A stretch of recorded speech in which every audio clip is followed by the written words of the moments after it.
ክቡር ምክትል ጠቅላይ ሚኒስትር ተመስገን ጥሩነህ፣ ክቡር አፈ ጉባኤ አገኘሁ ተሻገር፣ የክልላችን ርዕሰ መስተዳድር ክቡር አቶ አረጋ ከበደ፣ እጅግ የተወደዳችሁ ለእምነታችሁ በእውነት የቆማችሁ የሃይማኖት አባቶች፣ የሀገር ሽማግሌዎች፣ የሐይቅ ከባቢ ነዋሪዎች፣ ክቡር ዶክተር በለጠ የወሎ ብቸኛው ተወካይ ነኝ ብለው ስለሚያስቡ እሳቸውን እዚህ አድሬስ ማድረግ ፈልጌ ነው። ፕሮፌሰር ብርሃኑ ነጋም በእኛ መካከል አሉ። በዚህ ስፍራ የተገኛችሁ ኢትዮጵያውያን በሙሉ ታሪክ ጠገብ፣ ፍቅር አዘል፣ ስራ ወዳድ፣ ሁሉን አቃፊ ወደ ሆነው የኢትዮጵያዊነት መገለጫ ወደ ሆነው ወደ ሐይቅ ወደ ወሎ እንኳን በሰላም መጣችሁ፣ በሰላም አገናኘን ለማለት እወዳለሁ። ከምስጋና ለመጀመር ክቡር ምክትል ጠቅላይ ሚኒስትር ተመስገን ጥሩነህ እንደ ምክትል ጠቅላይ ሚኒስትር ሳይሆን የሐይቅን ፕሮጀክት እንዲያስተባብሩ ሲመደቡ ከያዙት ታላቅ ኃላፊነት ጎን ለጎን ለወሎ ሕዝብ ለሐይቅ ሁነኛ ሐውልት ጥለው ለማለፍ ላደረጉት ብርቱ ጥረትና ለሰጡት አመራር ከፍ ያለ ምስጋና ማቅረብ እፈልጋለሁ። እንዲሁም ወጣቱ ኢንጂነር ንጋት በጎርጎራ ያሳየውን ብቃት እዚህ በሐይቅ መድገም በመቻሉ አንድ ምርጥ ፕሮጀክት ቢመራ ሙያተኛ ማፍራት በመቻላችን ለነበረው ጥረት ላስገኘው ውጤት ለስራው ጥራት ንጋትንም እንዲሁ ማመስገን እፈልጋለሁ።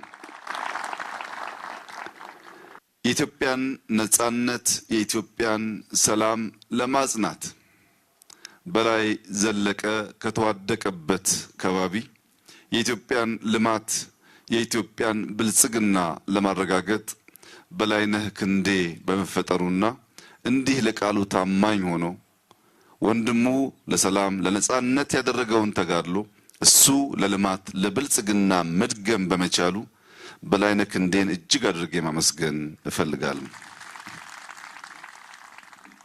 ገበታ ለትውልድ የሚጣል አሻራ ነው። የሐይቅ ሪዞርት ዛሬ ላለነው ለኛ ምንም አይደለም። ነገ ሐይቅ ስትለወጥ ትውልድ ሲነሳ ብልጽግናን ሲጎናጸፍ ይህንን ሐውልት እንደ መነሻ ነጥብ ያስታውሰዋል። ገበታ ለትውልድ የተባለበትና የተመረጡ ስፍራዎችን አስተውላችሁ መታዘብ ከቻላችሁ ጎርጎራ በጣና ሐይቅ ባሉ ገዳማት ታሪክ ጠገብ አብያተ ክርስቲያናት፣ ገዳማት፣ መጻሕፍት ያሉበት ከባቢ ነው። ያንን ከባቢ ገልጦ ለማሳየት ጎርጎራ ጠቃሚ ነበር። ሐይቅ በከባቢ ያላችሁ ሰዎች ብታቁም ራቅ ካለ ከባቢ ያሉ ኢትዮጵያውያን የማይገነዘቡት አስደማሚ ታሪክ በግልጽ የሚታይበት ከባቢ ነው። ነገር ግን ያን ታሪክ ለመግለጥ የሚያስችል መሰረተ ልማት እንዲህ ያለው ልማት ያስፈልግ ነበር። በጣም ከሚገርመኝ የሐይቅ ከባቢ ታሪክ አንዱ በ10ኛው ክፍለ ዘመን አርመኖች በገጠማቸው ውጊያ ሀገር ለቀው ተሰደው ወደ ኢትዮጵያ ሲመጡ ያረፉት በሐይቅ ነበር። የመኖች በሀገራቸው መኖር ሲሳናቸው መጥተው ያረፉት እዚህ ሐይቅ ከባቢ ነበር። የአውሮፓ አሳሾች በ16ኛው ክፍለ ዘመን ሲያስሱ ከመጡበት ከጻፉለት ከባቢ አንዱ ሐይቅ ነበር። ኢትዮጵያ ውስጥ ከሰሜን፣ ከምስራቅ፣ ከደቡብ ከሁሉም አቅጣጫ ፍቅርና ሰላም ፍለጋ ኢትዮጵያውያን መጥተው የጸኑበት የኖሩበት ከባቢ ነው። ከሁሉ በላይ የሚደንቀው ግን ክርስትናና እስልምና ተከባብረው ብቻ ሳይሆን ተዋህደው ተዋርሰው ተስማምተው በፍቅር መኖር የቻሉበት ከባቢ ነው። በብዙ መልኩ ተዝቆ የማያልቅ ታሪክ፣ ተዝቆ የማያልቅ ትምህርት የሚገኝበት ይህ ከባቢ ይህን እሴት ከየት ተጎናጸፈው፣ ከየትስ ተማረው ብለን ታሪክ ስናገላብጥ የሐይቅ እስጢፋኖስ ገዳም የዚህ ሁሉ ምስጢር ሆኖ እናገኘዋለን።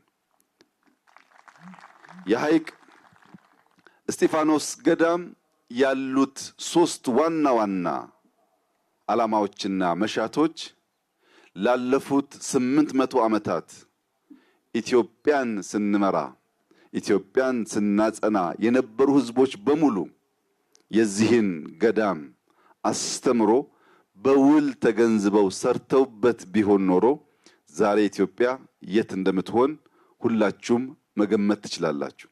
የሐይቅ እስጢፋኖስ ገዳም ሶስት ልዩ ዓላማዎች አሉት። አንደኛው ስራ ነው።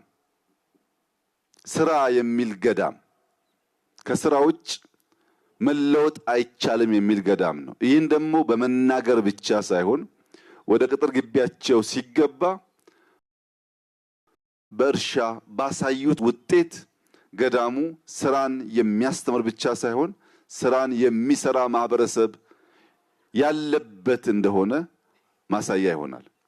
ሁለተኛው እጅግ አስደማሚው የገዳሙ ዓላማ ትምህርት ነው፣ ዕውቀት ነው። ኢትዮጵያ ውስጥ በነበሩ ግጭቶች፣ ወረራዎች ወርቁን እንካችሁ መጽሐፍቶቻችን ግን አትንኩ ብለው ማጽናት በመቻላቸው በአፍሪካ ውስጥ ጥቂት ሀገራት የራሳቸው ሆሄያት ፊደላት የፈጠሩ ቢሆንም አሁን ባለው ሞደርን ዓለም ውስጥ በአፍሪካ በድፍን አፍሪካ የራሱ ፊደል ያለው ብቸኛው ሀገር ኢትዮጵያ ነው።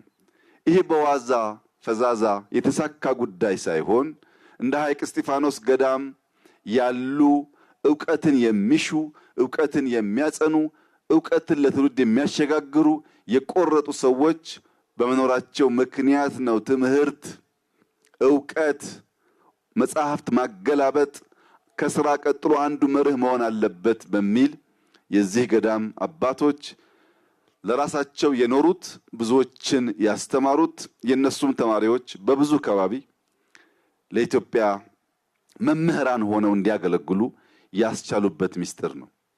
ሶስተኛው ጾም ነው። ጾም ለስጋም ለመንፈስም እጅግ አስፈላጊ ነገር ነው። በመጾም በመማር እና በመስራት መላ የኢትዮጵያ ህዝቦች የሚመሳሰል አቋም ከያዙ የሚጾም ሰው ስጋውን መግዛት ስጋውን በጥርሱ መንከስ ስለሚችል ከክፉ ነገር የተጠበቀ ይሆናል። የሚሰራ ሰው ለክፉ ነገር ጊዜ ስለሌለው ከሚሰራው ፍሬ የተነሳ ውጤት እያየ የሚሄድ ስለሆነ ከክፉ ነገር ይጠበቃል። መጽሐፍት የሚያገላብጥ የሚያነብ ለዕውቀት የተጋ የተከፈተ አእምሮ ያለው ሰው ከልማትና ከትጋት ውጪ ለክፋት የተሰናዳ ስለማይሆን በሰላምና በፍቅር ለመኖር ብቻ ሳይሆን የሀገርን ታሪክ ለማጽናት በእጅጉ የሚያስፈልጉ ዋና ዋና ዓላማዎች በሐይቅ እስጢፋኖስ ገዳም ይገኛሉ። ይህንን ታሪክ 800 ዓመት የቆየ ገዳም፣ እንደዚህ ያለውን ታላላቅ ዓላማ የያዘ ገዳም እንዴት አድርገን ነው እኛ ከበሻሻ መተን ማየት የምንችለው? እንደዚህ ያለው ሐይቅ እንደዚህ ያለው ሎጅ ካልተሰራ በቀር ይህ ታሪክ በሁሉም ጫፍ የሚታወቅ በሁሉም ጫፍ ትምህርት የሚወሰድበት እንዲሆን ከታሪኩ ባሻገር ታሪክ ገላጭ ስራዎች ያስፈልጋሉ። እነዚያ ታሪክ ገላጭ ስራዎች አንዱ ይህ ሎጅ ነው። በእርግጠኝነት የምነግራችሁ ከየትኛውም ጫፍ ጊዜውን ገንዘቡን ሰውቶ ሐይቅ የመጣ ሰው ቢያንስ ታሪክ ሳይማር ፍቅር ሳይጎነጭ ደስታና ሰላምን ሳይከናነብ ወደ መጣበት አይመለስም። እኛ ትናንትና ማታ በዚህ ከባቢ በእግር ስንንቀሳቀስ ያስተዋልነው ነገር ታሪክ ብቻ የሰው ፍቅር ብቻ ሳይሆን አየሩ በራሱ ሰላም ያለው የማይጠገም መሆኑን ነው። የዚህ ጸጋ ባለቤት ስላደረጋችሁ ፈጣሪን እያመሰገንኩ እናንተም እንኳን ደስ ያላችሁ ልላችሁ እወዳለሁ። ይሄ ብቻ አይደለም። ይህ ከባቢ ወሎ የአራቱ ዜማዎች ቅኝት መገኛ ነው። የአራት ዜማዎች ቅኝት መገኛ በዋዛ ፈዛዛ መሆን አይቻልም። ቅድም በግርድፉ እንዳነሳሁት የብዙ ሰዎች መገኛ፣ የብዙ ታሪኮች፣ የብዙ ባህሎች፣ የብዙ ቋንቋዎች፣ የብዙ ዘዬዎች የመቀበል የማስተናገድ ልምምድ ባይኖራችሁ ኖሮ አራቱ ዜማዎች እንዲሁ በዋዛ እዚህ ከባቢ ተፈጥረው ለዘመናት የዘለቁ አሁን ደግሞ ይበልጥ እያበቡ እያደጉ እየሰፉ መሄድ ባልቻሉ ነበር። ያ የሆነበት ዋናው ምስጢር በአቃፊነት ከሌሎች ለመማር ሌሎችን ለማስተማር ባለ ዝግጁነት የተፈጠረ ብቃትና ፈጠራ ይመስለኛል። ወሎዬዎች በብዙ ነገር ይወደዳሉ፣ በብዙ ነገር ይደነቃሉ፣ ሰላም ይወዳሉ። ሰላም አንግቦ የመጣን ማቀፍ ይችላሉ። ይህ ፍቅራቸውና ሰላም ወዳድነታቸው አካባቢያቸውን ማልማት መቀየር እንዲችል ተጨማሪ ስራ ያስፈልጋል። ትናንት በነበረኝ ቆይታ ያየሁት ነገር በዚህ ቅጥር ግቢ ውስጥ የተሰራው የግሪን ሌጋሲ የአረንጓዴ አሻራ ልማት ስራ በተለይም በፓፓያ፣ ማንጎ፣ አቮካዶ፣ ቡና፣ ሎሚ የመሳሰሉ አትክልት የተከሉበት ግቢ መሆኑን ሳይ ዙሪያውን በሙሉ ሐይቅ፣ ለውሃው ቀረብ ያሉ ቤቶች ትንሽ ወደ ኋላ ገፋ አርገን ዙሪያውን በሙሉ ፍሩት ብንተክልበት፣ እዚህ ያሉ ስራ ወዳድ አባቶች የከባቢውን ማህበረሰብ አስተባብረው የክልሉን መንግስት አስተባብረው በሐይቅ ዙሪያ በሙሉ የገጠመ ፍሩት ቢሆን፣ እዚያ ፍሩት ውስጥ ደግሞ መንቀሳቀስ የሚያስችል ወክወይ ቢኖር፣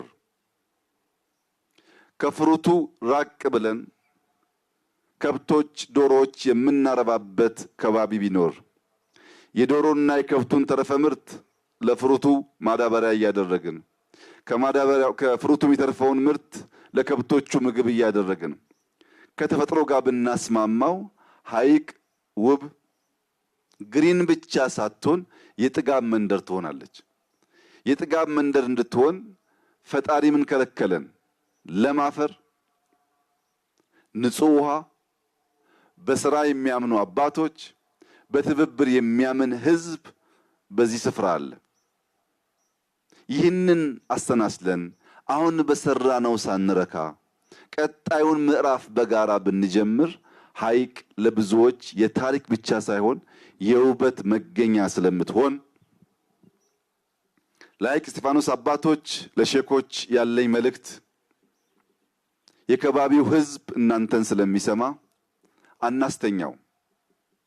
ጥቂት ተኝቶ ብዙ የሚሰራ ቢሆን ለልጆቹ የለማ ያማረ የተተፈረፈን ከባቢ ጥሎ ማለፍ ስለሚችል መንግስት በሁሉም በሚቻለው መስክ ከጎናችሁ ይሆናል። ይህንን ከባቢ ቢያንስ በፍሩት እና በከብት በመቀየር የጥጋብ ምልክት ለማድረግ ተባብረን በጋራ እንድንሰራ፣ ይህ ፕሮጀክት የተሰራው በገበታ ለትውልድ የግሉ ባለሀብት መንግስትን አምኖ ባዋጣው ገንዘብ ነው። በላይነህ ክንዴ ከከፈልነው ከጠየቅነው አሻግሮና አስበልጦ ለህዝቡ መስራት ችሏል። በዚህም ምክንያት የለፋበት የደከመበት የሚወደው ማህበረሰብ ስለሆነ ይህንን ሪዞርት ራሱ በላይነህ ክንዴ እንዲያስተዳድረው የተወሰነ ሲሆን ከዚህ ከሚወደው ህዝብ ካከበረው ህዝብ ጋር በመተባበር ከክልላችን ርዕሰ መስተዳድር ጋር በመሆን በሚቀጥለው ጊዜ ስመለስ ሐይቅ ዙሪያ ከጫፍ ጫፍ በፍሩት ተከቦ ግማሹ ጊዜያችንን የሐይቅን ዙሪያ ፍሩት በማየት እንድናሳልፍ ያ እስኪሆን ድረስ በመኪና ከመጣው አልፌ ወልዲያ በአየር ከመጣው ወደ ደሴ አልፌ እንጂ እዚች ቦታ እንደማልደርስ ከወዲሁ እያረጋገጥኩ የተሰራችው ስራ ትንሽዬ ናት፣ አትበቃንም። ለሐይቅ እቺ ሪዞርት አትበቃም። መሰራቱን እናመሰግናለን፣ መሰራቱን እናደንቃለን፣ የተሰራን አንክድም። ግን ወደ ዋናው ፍላጎታችን ለመጓዝ ያለንን መሻት የሚያስቀር ደግሞ እንዲሆን አንፈልግም። ዋናው ፍላጎታችን የተለወጠ ሐይቅ ማየት እንጂ አንዲት ህንጻ ሐይቅ ላይ ማየት አይደለም። እቺን ህንጻ እኔ አልንቃትም። ምክንያቱም በዚህ መንደር ያሉ እህቶቻችን ከዚህ ቀደም ወደ ሳውዲ ወደ ዩኤኢ ስራ ፍለጋ ሲሄዱ እና እንዲህ ያለውን ህንጻ ሲያዩ በእነሱ ሀገር ያልተለመደ የማይቻል በሰው ሀገር ግን ህንጻ መብራት እንደዚህ የሚያምር መስክ ያለ አድርገው ስለሚያስቡ ሀገራቸው ያነሰች የሄዱበት ደግሞ የተሻለ ይመስላቸዋል። ዛሬ ግን ከዚህ ስፍራ ለስራ ወይ ለትምህርት የወጣ አንድ ሰው ቢኖር በሄደበት አገር መሰል ህንጻ ቢያይ አይ እኛም አገር እኮ የሚያምር መስክ አለ፣ እኛም አገር እኮ ለሪዞርት ለሆቴል የሚሆን ጽዱ ስፍራ አለ ብሎ የሚያስብ ያደርገዋል። ከሰው የተስተካከለ እሳቤና ልበ ሙሉነት እንዲላበስ ያደርገዋል። ከሰው ማነስ ደህነት ክፉ በሽታ ነው። ደህነት በውጭ የሚታይ ብቻ ሳይሆን በልብ የሚረገዝ ተሸክመነው የምንሄድ ጉዳይ ነው። በልባቸው ደሃ የሆኑ በአእምሯቸው ደሃ የሆኑ ሰዎች ቢያዩ እንኳን ማየት አይችሉም። የልብ ስብራትን ለመጠገን ልጆች መልካም ነገር እንዲያዩ መልካም ነገር እያዩ እንዲያድጉ ማድረግ በእጅጉ አስፈላጊ ነው። ዛሬ ይህ ድንቅ ስራ ለሐይቅ መነሻ ሆኖ ከገዳሙ ከታሪኩ ጋር ተዋህዶ ብዙ ልማቶች አምጥቶ ከዘመናት በኋላ ልጆቻችን ይህንን ጊዜ እያወሱና እያስታወሱ አንድ ቀን መልካም ጡብ መልካም መሰረት በመጣሉ ከባቢያችን ተቀየረ ብለው የሚያወሱበት የሚያመሰግኑበት ዘመን ይመጣል። እኔ ዛሬ እናንተ ፊት ለፊት ቆሜ የዛሬ 800 ዓመት ገደማ የተፈጠረ ገዳም ካልኩ ከ100 ዓመት በኋላ ልጆቻችን በምን እንደሚያወሱን ማሰብ የሚያስቸግር አይሆንም። በመልካም ለመወሳት ልክ እንደ ሐይቅ እስጢፋኖስ ገዳም መልካም መልካሙን ሰርቶ መልካም መልካሙን አስተምሮ ማለፍ በእጅጉ የሚያስፈልግ ይሆናል። ክቡራትና ክቡራን፣ ኢትዮጵያ እንደ ወሎዬ ናት። ወሎዬ በፍቅር ሲመጡበት አርሂቡ ብሎ እጁን ዘርግቶ በፈገግታ መቀበል ይችላል። ነገር ግን ወሎዬ በጸብ ሲመጡበት አጋለይ ይላል። ጸብን አንፈልግም፣ ጸብን አንሻም። ጸብ ከልማት ጸብ ከብልጽግና ያስተጓጉላል፣ ጉዟችንን ያራዝማል። ምንፈልገው እንደወሎዬ በፍቅር የመጣውን አርሂቡ ብለን እጃችን ዘርግተን ስቀን በፈገግታ መቀበል ማጉረስ ነው። ነገር ግን ኢትዮጵያውያንንና ደማችን ውስጥ አለና በጸብ ከመጡብን ደግሞ አጋለይ እንደወለየ ማለታችን አይቀሬ ነው። በዚህም ምክንያት ጠላቶቻችን ስንስቅና ስንሰራ የደማችን ክፋይ ነውና ለአርሂቡ ዝግጁ መሆናችንን እንድታቁ፣ ስንጎነተልና ስንነካካ ደግሞ ኢትዮጵያውያንንና አጋለይ ማለት እንደምናቅበት እንድትገነዘቡ ከዚህ ሰላም ወዳድ ሕዝብ ፊት በመሆን መልእክት እያስተላለፍኩ ወሎዬዎች፣ የሐይቅ ሰዎች፣ ፈገግታ የማይለያችሁ ፍቅር የተሞላችሁ ሁሉም በማቀፍ የምትታወቁ እቺ ጅምር ስራ መልካም ጅማሮ ነችና ተባብረን እናስፋት። ያማረ የበለጸገ ወሎዬን በጋራ እንፍጠር። የሚሰደዱ ልጆች በሀገራችን ቀርተው የሚሰሩ እናድርግ። የኢትዮጵያን ብልጽግና እውን ለማድረግ የምንተጋ የምንለፋ የምንጓዝበት መንገድ አንጥረን ለይተን የምናቅ ለዚያም የምንተጋ እንድንሆን አደራ እያልኳችሁ በነበረኝ ቆይታ ላሳያችሁኝ ፍቅርና አክብሮት እጅግ አድርጌ እያመሰገንኩ ፈጣሪ ኢትዮጵያና ሕዝቦቿን ይባርክ። ጊዜያችሁ የሰመረ ይሁን። ተከናወኑ። እጅግ አድርጌ አመሰግናለሁ።